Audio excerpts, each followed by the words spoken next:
Hi, Science Story here. Today, I'm going to explain an American science fiction thriller film called The Thinning New World Order. Spoilers ahead. Watch out and take care. It is 2039 and the Earth has become overpopulated, and all nations must annually cut their populations by 5%.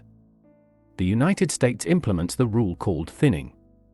In the thinning, the students must attend a standardized test every year. In the test, whoever fails is executed. However, the thinning scoring system was rigged. The officials manipulated the results to pass whoever they want, usually the children of rich parents. In the end, the foul play of the scoring system was exposed by a student named Laina. Blake Redding, the son of Texas Governor Dean Redding, failed the thinning test. He and the others who failed the test were to be executed. However, unknown to the public, they were instead sent to an underground slave labor facility to manufacture goods like phones and electronics for a company called Asuru Global. This way, the company profits off cheap labor. It is now the following day of the thinning. Blake and the other students who had failed are brought to the underground facility. There, they watch a video of a lady explaining that they are the chosen ones, who get a second chance at life. The place is called an incubator and is designed by Asuru. They have been brought here to work for the company.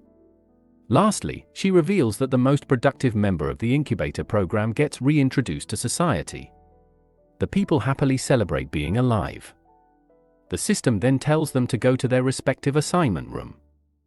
A teaching device has been inserted in all of their necks. An automated voice explains to them their tasks and routines. They will have to work for 14 hours a day before they get 1 hour of dining and personal time.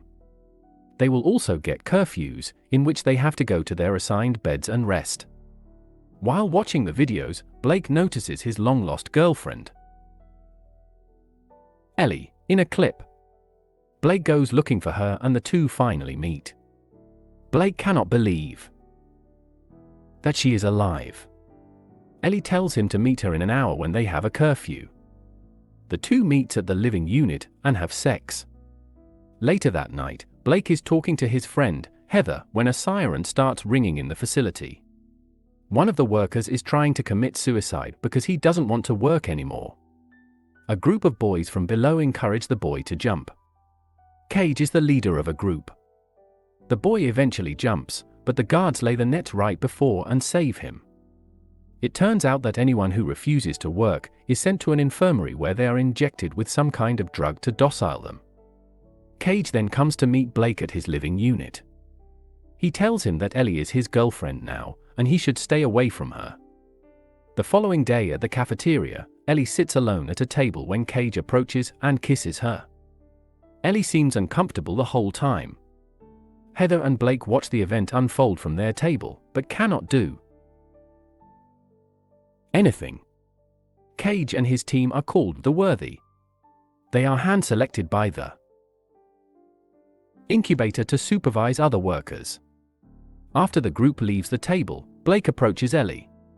Frightened for his safety, she asks him to go away. Just then, Cage's men approach Blake and tell him to leave Ellie alone.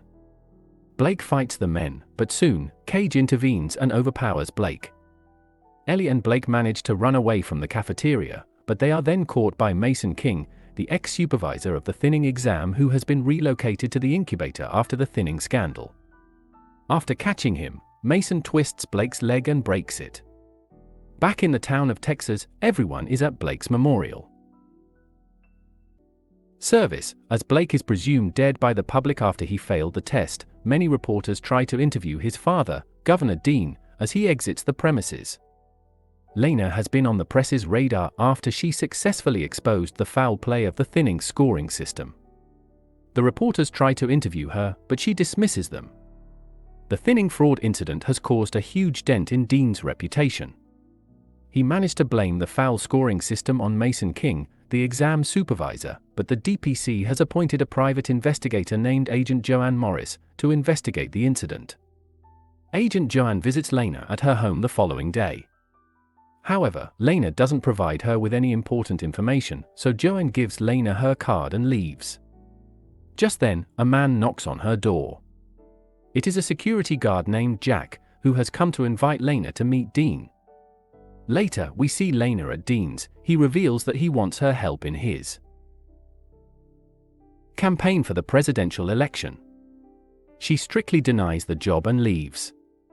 On her way, she meets Asuru Global's CEO, Georgina Preston. Asuru Global helps Dean financially in his election campaigns, hence Dean and Georgina work together closely. Georgina vaguely tells Laina that she should consider the job for her siblings, Corin and Joey. She tries bribing her, saying that her siblings don't have to appear for the thinning test if she works for them, but she still refuses. As Jack drives them back, he goes further than Laina's home. When she points it out, some kind of gas begins to fill the car and makes Laina and her siblings unconscious. Laina wakes up in a deserted construction site, with Jack and a few others standing in front of her. Corin's elementary school teacher, Miss Cole, is there too. It turns out that Jack and Miss Cole work for an organization called The Fight, which is against the thinning system.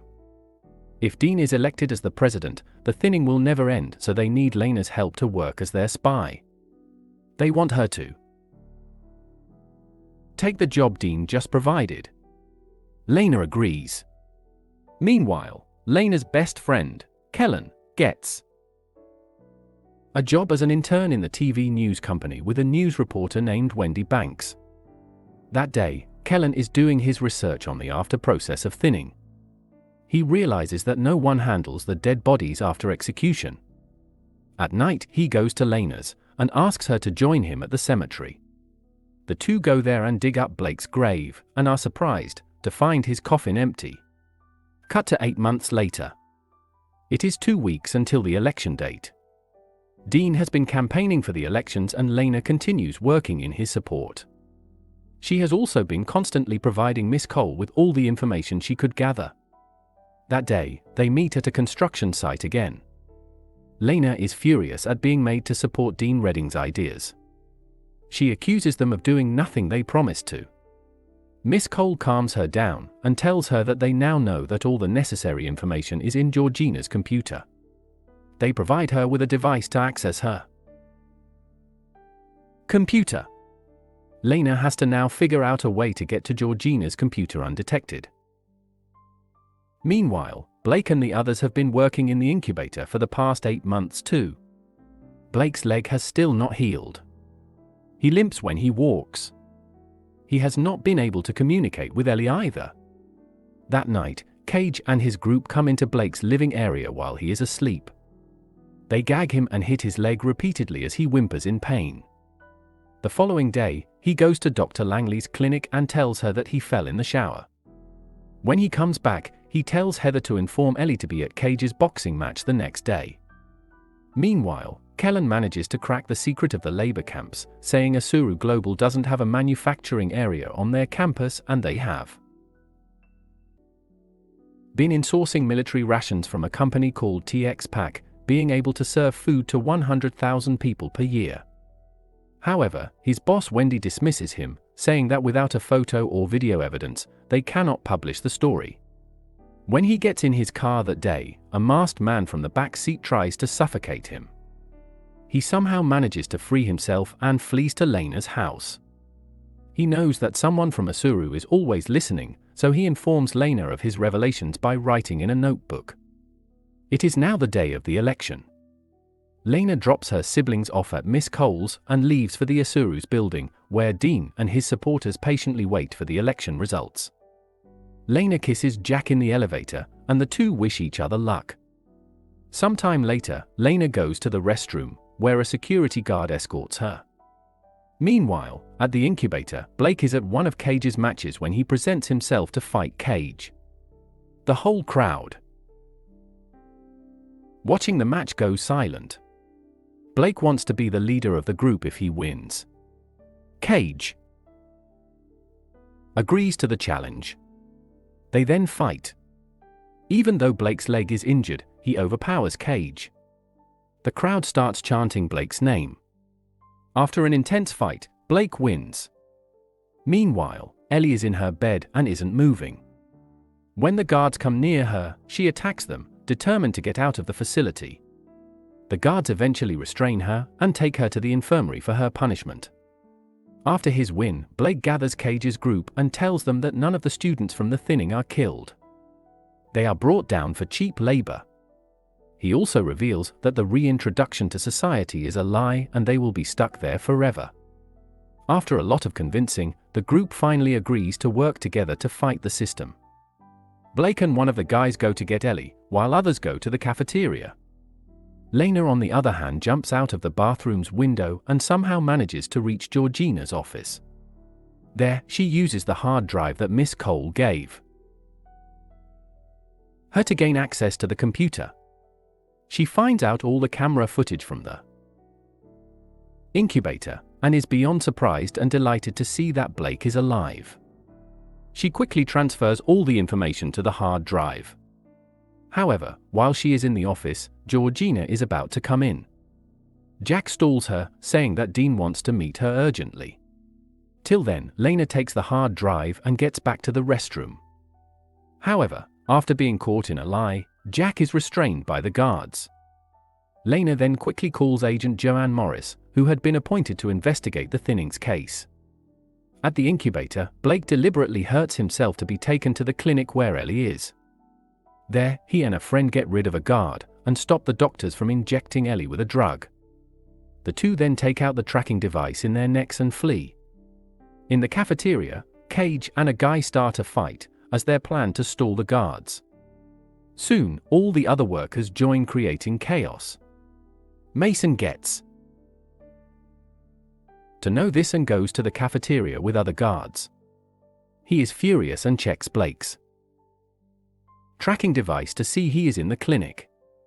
Meanwhile, Laina and Joanne meet at a terrace. Laina gives her the hard drive and tells her everything she knows about Asuru. Joanne gets all the information she needs. But it turns out that Joanne too is corrupt and works for Asuru. She then holds Laina at gunpoint. Laina somehow defends herself and manages to run away with the hard drive. She goes to Kellen, who makes a copy of the file to take it to Wendy to broadcast it. Laina stays at his house for her safety. However, as Kellen starts his car, it explodes, killing him. Joanne and some men come looking for Laina. She sets up a trap and runs out through the back door. The guards fall into the trap, creating an explosion. However, Joanne comes out unharmed. She attacks Laina again.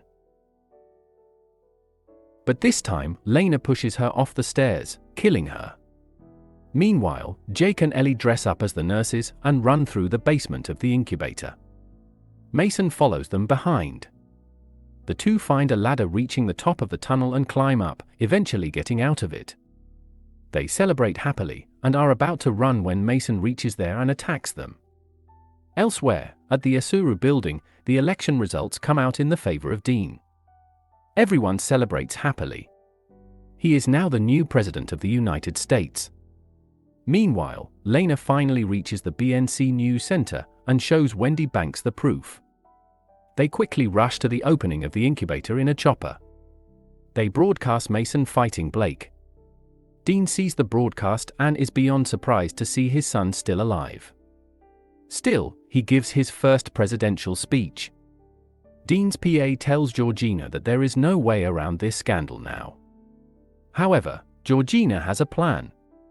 She arrests everyone who ever talked against Redding and plans to end democracy once and for all. Blake and Laina finally reunite and kiss. They stop when Laina sees Ellie behind Blake. Just then, they too are arrested for speaking against the thinning test. As the police drive them, they get into an accident but thankfully are not injured. Suddenly, Jake comes to them and frees them. Jack tells them that they will defeat Redding and Georgina and take things back to normal. The movie ends abruptly, hinting at the third sequel. Subscribe for more videos like this, turn on notifications, and leave a like to help the channel out. Thank you for watching.